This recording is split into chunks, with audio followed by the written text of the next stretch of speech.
Hello everybody, welcome to our live stream. Once again, our weekly live stream happens every Friday, so let's get going. For those of you that haven't seen one of these before, I'm Patrick Mathern. I am the president of SpendLogic. SpendLogic is an online tool, the world's first and only, that helps government contractors prepare price analysis, source justifications, and commercial item determinations. The sessions that we provide here in this webcast format have to do with things that appeal to government contracting professionals. Whether you're on the selling or the buying side, we're just trying to help everybody gain some skills and information at this trying time for everybody. So let's get started. Today we are going to start the first in a series of 3 sessions related to commercial item determinations. Earlier this year, I attended the first CIG, the Commercial Item Group Industry Day in Florida, and what I'm going to provide to you today is some of the high-level information that I pulled out of those sessions. I'm also going to show you how these things relate to SpendLogic itself, but this is going to be applicable to anybody, no matter how you do your commercial item determinations or assertions. I also want to say that I'm going to be speaking to both the determination side of things and assertions. So whether you are buying and looking at commercial item determinations or selling and creating assertions, this will apply to you. And again, whether you're a prime or a sub, this also applies. So here's what we're going to look at. First of all, we're going to talk about why is this even a hot topic? Why are we talking about this? And give you some frame of reference. Second, we're going to talk about the definition and the 8 basic. I'm going to tell you that there's 8.5 basic types of a commercial item determination or service determination. And then last but not least, I'm going to talk about some of the high-level findings that the DCMA has and some of the feedback they're trying to get out to contractors so that they can improve their commercial item determinations and assertions. Now, going forward, for the next 2 sessions, I'm going to get into really deep specifics on some of the different methodologies that are used for commercial item determinations. So here we're going to kind of look at an overview as well as some basic skills that you can use. But in the coming weeks, the next 2 weeks, we're going to look at specific methodologies. So be sure to come back for those. All right, let's get rolling. So first and foremost, why is this even a topic? Why are we talking about this, right? Well, if any of you have looked at the FAR and the FAR definition, then you understand very well why this is a hot topic, right? The definition leaves a lot to be desired. There's this whole idea of a type and generally used, and then we talk about how does price fit into this, and there's lots of gray areas in that definition. And by the way, that definition in 2.101 is where you go to make an assertion or determination. So there's no other way to do it. So when you've got a fuzzy definition that everybody's referring to and interpreting it differently, it's going to raise a lot of confusion. So that's why we continue to have this discussion. Furthermore, if you are subject to CPSRs, if you have an approved purchasing system or you're being reviewed to get an approved purchasing system, the CIG, the Commercial Item Group, which is within the DCMA, Defense Contract Management Agency, they are going to take part. So during your CPSR, you're going to have a review of your commercial item determinations. Now, they don't personally sit in on all CPSRs, but John Foley, the head of the group, relayed to us earlier this year that they do actively participate in every CPSR, even if you don't see them. They may be behind the scenes doing a lot of this work. So they're still there, they're still doing this, so even if you don't see them. It's like Santa Claus. He's watching even when you're sleeping. The CPSR group is watching when you're sleeping. Oh, boy, this is not going the way it should. Let's see, third is commercial items are an exception to TINA. That could be the first reason that we should be looking at this, right? That's really why the CPSR group looks so closely at these things. So, okay, what does that mean? It means that if you have a procurement that is over the certified cost or pricing data threshold, but it's a commercial item or service, then you do not have to provide certified cost or pricing data. You also don't have to go through the headache of a cost analysis and protracted fact find and providing all that data to the government and on and on and on. Plus, you get simplified terms and conditions, commercial type terms and conditions. There's lots of benefits to using commercial items. And there's a reason for that. The FAR specifically states a preference for commercial items because it cuts back on all of this paperwork and all the bureaucracy. So because it limits the amount of information and cost data that is then provided to the government, they take a keen interest specifically when it's over that cost or pricing data threshold or that TINA threshold. And last but not least, the DCMA's process is a mystery to many contractors. So I've heard reports of people requesting commercial item determinations from the DCMA and then not hearing anything for months. And in the meantime, they're getting findings by contracting officers, and they can't, it's like they're caught in a catch-22, and they don't really know what's going on with the DCMA or the CIG. So again, that's another reason that this is a hot topic. So, okay, let's set the foundation here. What is a commercial item or service? And by the way, if I don't say or service after everything that I say, it applies to services too. A lot of people are looking more at commercial items, and sometimes I forget to state and services, but they go hand in hand in a lot of ways. So, okay, in FAR 2.101, and if you're not familiar with that section, 2.101 is the 2.101 is the definitions portion of the FAR. So there are 8 basic definitions in the FAR as far as commercial item determinations go. These are listed here on the screen for you to look at. And I'll run through these quickly. I'm not going to cover them in detail. Many of them show up more often than others. I guess a few of them show up more often than others, and I'll highlight those as I go through them. There is a bonus, all right? There's 8.5 definitions, I will say, that you can comply with. Number 1, item is sold, leased, or licensed, or it is offered for sale, lease, or license. This one is used most often. This is the one that you're going to see more often than any of the others. And it carries a lot of caveats along with it. This one is not particularly straightforward to use, although it seems straightforward at first blush. This is one that we're going to look at in much deeper detail next week on Friday. So check back in for the web stream on that next week. Second, the item is not yet available to the commercial marketplace, but it will be in time before this procurement to the government with the government is completed. Don't see it a whole lot. Number 3, item modification. So it's modified. It's a minor modification. It's a modification that is of a type that is offered in the commercial marketplace. Okay, this is one that is fairly often received. We see this quite a bit. Number 4, it's a combination of commercial items. Don't see this a whole lot, but the trick with that one is that if it's a combination of commercial items, then you have to show that all those items that are being combined are commercial, and that the combination itself is customarily used by the general public. So that one carries some caveats. Number 5, services being performed on a commercial item, or services that are they themselves are commercial. Number 6, services, you have to show substantial quantity. They're offered for sale in a commercial marketplace, and that comes with its own qualifications, and that one is probably the most common for services. So we're going to talk about that in a couple of weeks. Number 7, combination of items or services, and number 8, non-developmental items. Neither of those are seen a whole lot.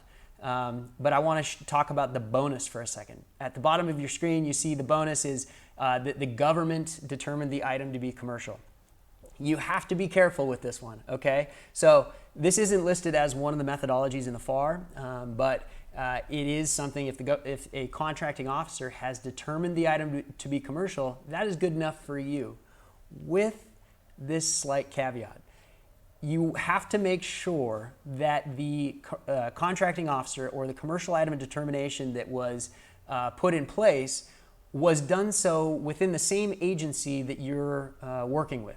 So if you are working under DFARS, you're working with the DoD, make sure that if you're relying on a commercial item determination made by a contracting officer, that contracting officer is within DoD. Different agencies have different requirements for their commercial item determinations. That was news to me when I heard it, but I heard it straight from the DCMA. So make sure, I'm just going to hammer it one more time, you can rely on government commercial item determinations, but make sure that they're with the same agency with whom you are selling to. All right? This is just a quick look at SpendLogic. This is how we deal with the definitions within the FAR. So SpendLogic is, think of it as like TurboTax for government contractors, all right? And one of the modules is commercial items. Basically, you know, and this is just a portion of the screen and a portion of the tool, but you can see there that we cover all of the different definitions in the FAR. Some of them you may not see because you can see at the top, I've chosen an item. You also see at the top that I'm able to input a part number, and it'll tell me, SpendLogic will tell me, if I have an existing commercial item determination in the system or not. So there's no need to go back and redo these. Once you've done it once, you can go ahead and reuse that in the future. So that's just a quick look at how SpendLogic does it. So what I want to do is I want to get into some of the top findings with the DCMA highlighted and outlined. And by the way, I see that we've got some questions there in the chat box. I will get to those at the end of this presentation. So number one, I've got 4 top findings that I'm going to go through by the DCMA.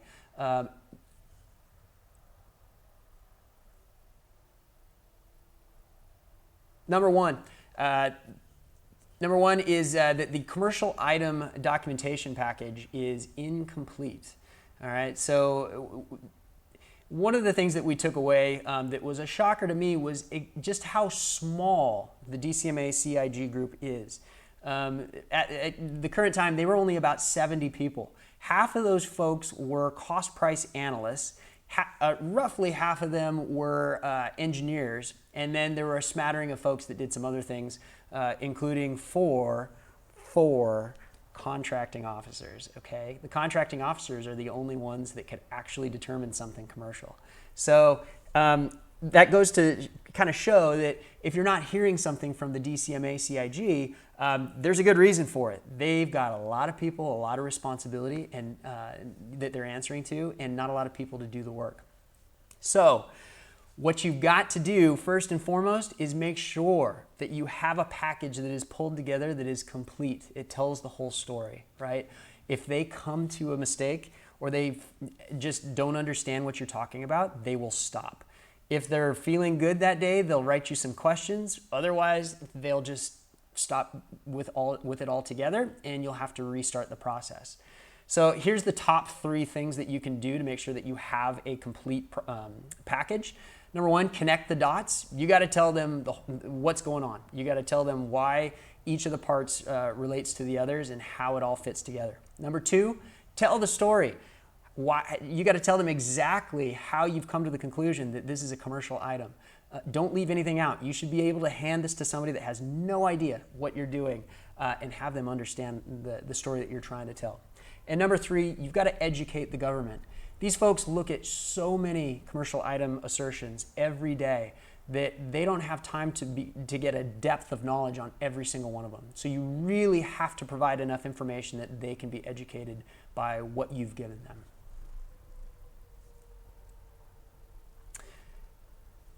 Again, real quick, I'm not going to dwell on this, but in SpendLogic, we help people do that, right?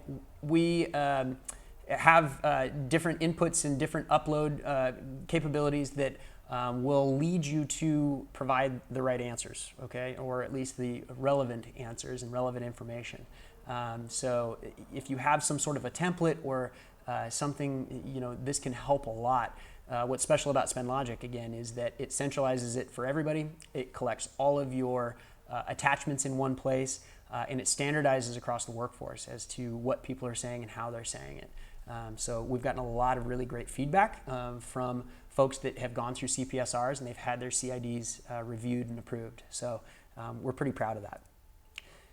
Number two, you've got to show evidence of commercial sales. And I'm sure that there are people out there going, no, wait, stop. Commercial items and price analysis and price reasonableness are separate. You're right, they are separate.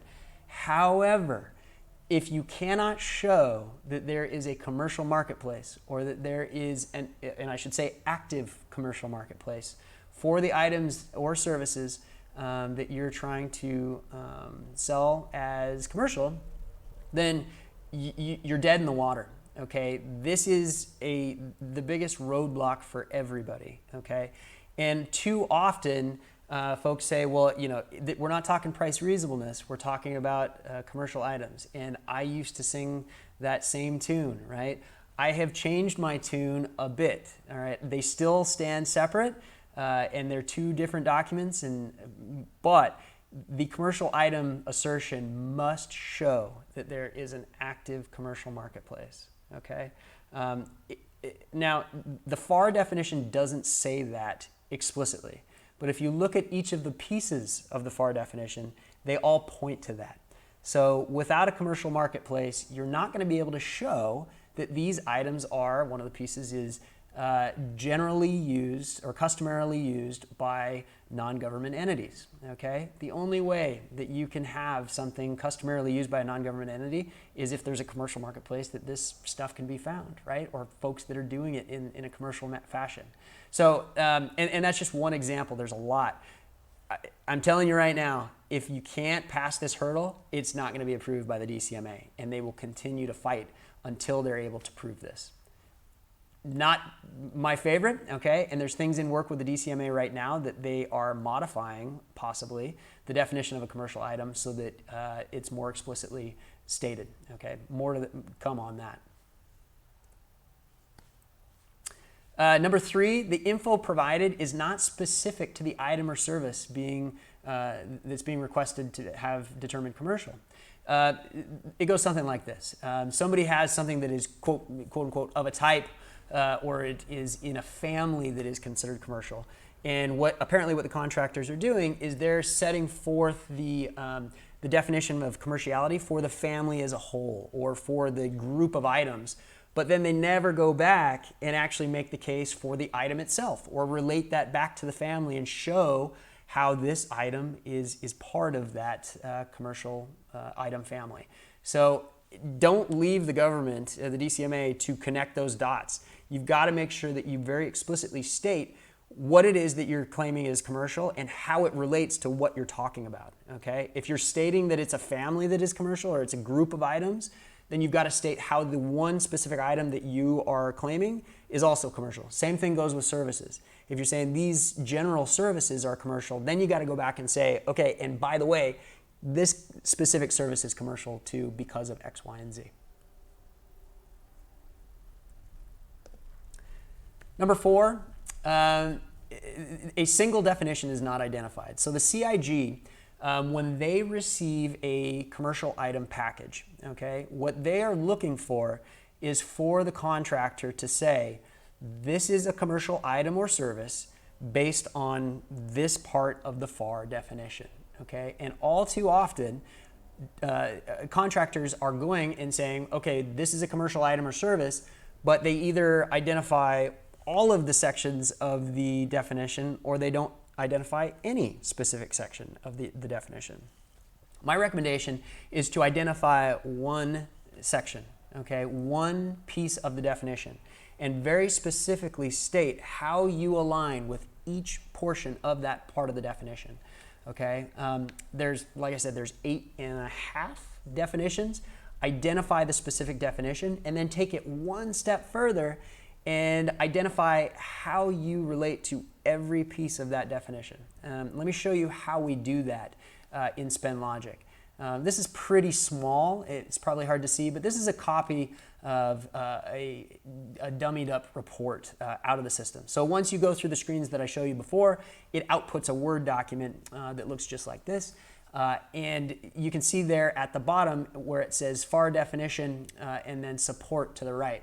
So it goes through each line of the FAR definition, and it says, okay, stop at any item other than real property that is of a type. Okay, full stop, explain what this is. Is it an item? Yes, this is an item. This is not of a type, so move on. And it continues through the definition that way. We do that for each portion of the definition, and you should too. Otherwise, without that, there's no objective methodology that the DCMA can use to actually review your assertion or determination. So this is a best practice. If you do this, it will streamline the process and make your life a lot easier when you're dealing with the DCMA. All right, that was a very quick overview of commercial items. I see that we have some, at least one question here. Let's take a look at this. Let me see here. So Rich says, as a subcontractor that sells commercial items primarily through primes, it seems like primes often redefined commercial items. Any advice on how to direct the conversation back to the FAR definition? That's a great point, Rich, and we see that a lot. The problem is that there's not a great understanding of the FAR definition itself. And, there's a couple of things going on here. So primes are nervous about how to get something approved with the DCMA. Okay, so one of the things that they're looking at is am I going to be able to let this stand on its own two legs and get it pushed through the DCMA? And there's been so much trouble in doing that because of a lack of training and a lack of resources and just knowledge sharing that they are skittish about doing that. I've even seen some cases where contractors, primes especially, are saying anything under the truthful cost or pricing data threshold or $2 million right now, we're not even going down the path of commerciality. We're just cutting it out altogether, which is not a good way to go. But that's what's happening. So, some best practices on how you can do that, right? When you're proposing, it kind of goes along the same lines as making sure that your price is determined reasonable. And what we recommend for our clients is include a price analysis with your proposal. As weird as that sounds, it actually gives you the opportunity to tell that price analysis story, right? Same thing with commercial item determinations.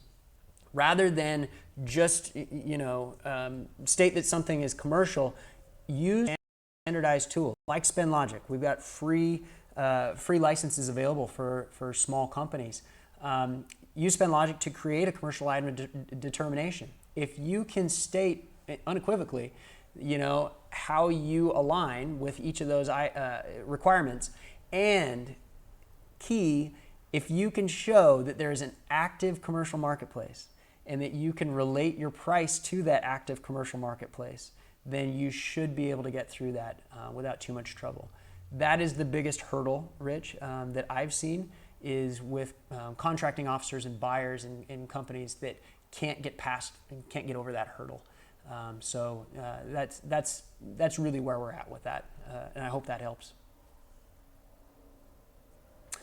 All right, looks like that's the only question that we got here today. If you have a need for additional training and resources, refer back to SpendLogic.com.